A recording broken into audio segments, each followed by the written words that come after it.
এখানে আমাদের এই আজকের কমিটির অধ্যক্ষ মহাশয় এবং এখানে উপস্থিত অল ইন্ডিয়া ন্যাশনাল মহিলা প্রেসিডেন্ট গীতা পান্ডে ম্যাডাম এবং আমার সুপরিচিত ভাই প্রাণ থেকে প্রিয় আমির ভাই এবং ডিগনিটরিজ যারা এখানে রয়েছেন সবাইকে সবাই সংক্ষিপ্ত তাকে আমি ধন্যবাদ জ্ঞাপন করছি।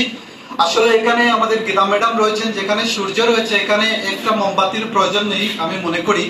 তবে আজকে আমি একটা টপিক করতে চাই। একটু আমি এই সংগঠনে ডিজায়ার ফর লাইফে কাজ করে একটা জিনিস উপলব্ধি করতে পেরেছি, যেখানে আমরা প্রায় সময় পাই এক মুঠো ভাতের জন্য এক বৃদ্ধা মা বাবাকে ছেলেমেয়েরা ঘর থেকে বের করে দেয়। আমি আজকে তোমাদেরকে একটু সময় নিতে চাই রিকোয়েস্ট করে। আমি একটি গল্প তোমাদেরকে বলছি না, এটা সত্যিকারের বলছি।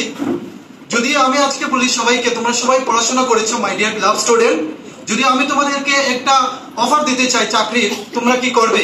আই থিঙ্ক সবাই হ্যান্ড আপ করবে। কে কে করতে চাও? Hand up. সবাই করবে, থ্যাংক ইউ। যদি আমি বলি সেই চাকরিতে তোমাদের প্রতি সপ্তাহে কাজ করতে হবে, তোমরা স্যালারি বেশি পাবে বলে তোমরা অ্যাকসেপ্ট করবে। যদি বলি দুর্গাপূজা হোক কিংবা কোনো ফেস্টিভ্যাল যেমন ঈদ হোক তোমাদের ছুটি নেই, তাও তোমরা মেনে নিতে পারবে এক সময়।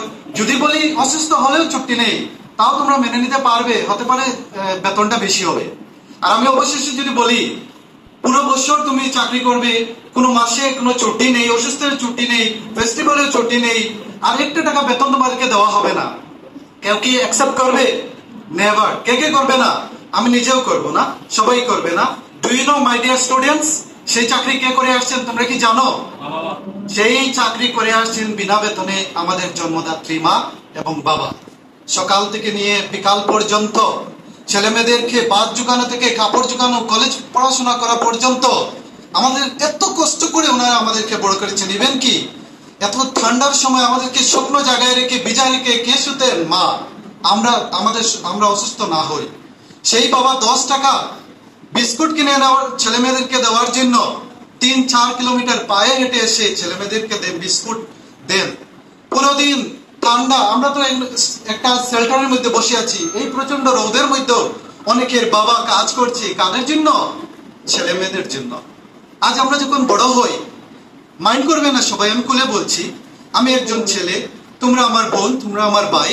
আমরা যখন বড় হই, মানুষ মানুষের সাথে ভালোবাসা হয়, ভাই বোনের সাথে হয়, বন্ধু বান্ধবের সাথে হয়, মা বাবার সাথে, ছেলে মেয়ের সাথে, এভাবে হয়। ভালোবাসাটা ভালো জিনিস, কিন্তু 1-2 বছর সেই ভালোবাসার ফাঁদে পড়ে আমি আমার মা বাবাকে ছেড়ে আমি চলে গেলাম। যে মা বাবা এত স্বপ্ন দেখেছিলেন, ওকে একটাবার আমি বললাম না এ বাবা আমি চলে যাচ্ছি, মা আমি চলে যাবো, আমার কথাটা না বলে ওদেরকে ফাঁকি দিয়ে আমি চলে গেলাম। এইরকম ঘটনা অনেকটা আমরা পেয়েছি। তো এইরকম যাদের ঘটনা ঘটেছে আজ পর্যন্ত ওরা সুখী হতে পারে না, কারণ মা বাবার পায়ের নিচে জান্নাত আমরা মনে করি।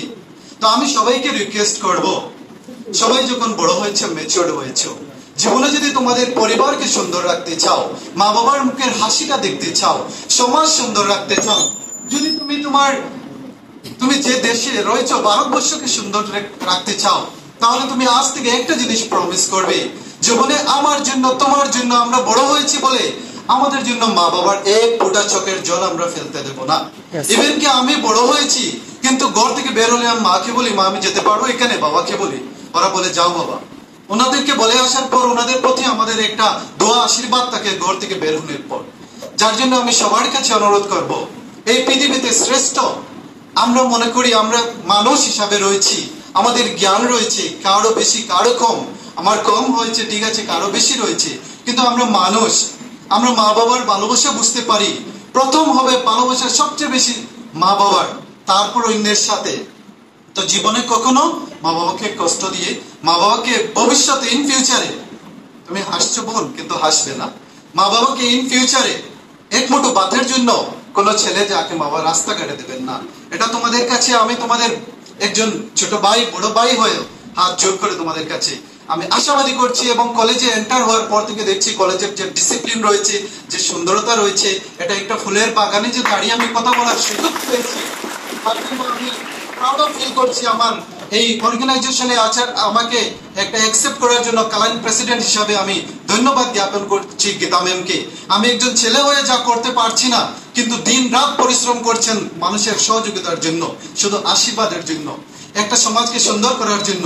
এই কলেজে এসে আমি প্রিন্সিপাল স্যারের সাথে কথা বলে অনেক আমার ভালো লেগেছে। আমি বাইরের কয়েকটি কথা আমি শুনলাম, অনেক দিন থেকে পরিচিত, যেভাবে সমাজের নিঃস্বার্থে কাজ করে যাচ্ছেন। শুধু ওনার সাথে আমরা সবাই যদি একমত হয়ে যাই, তাহলে আমাদের একটা পরিবার সুন্দর হবে, একটা সমাজ সুন্দর হবে, তার সঙ্গে একটা দেশ সুন্দর হবে। এবং এই দেশটা সুন্দর করতে হলে স্টুডেন্টের উপর ডিপেন্ড করবে। Education is the backbone of the society. আমরা কি বলি যে শিক্ষা জাতির মেরুদণ্ড।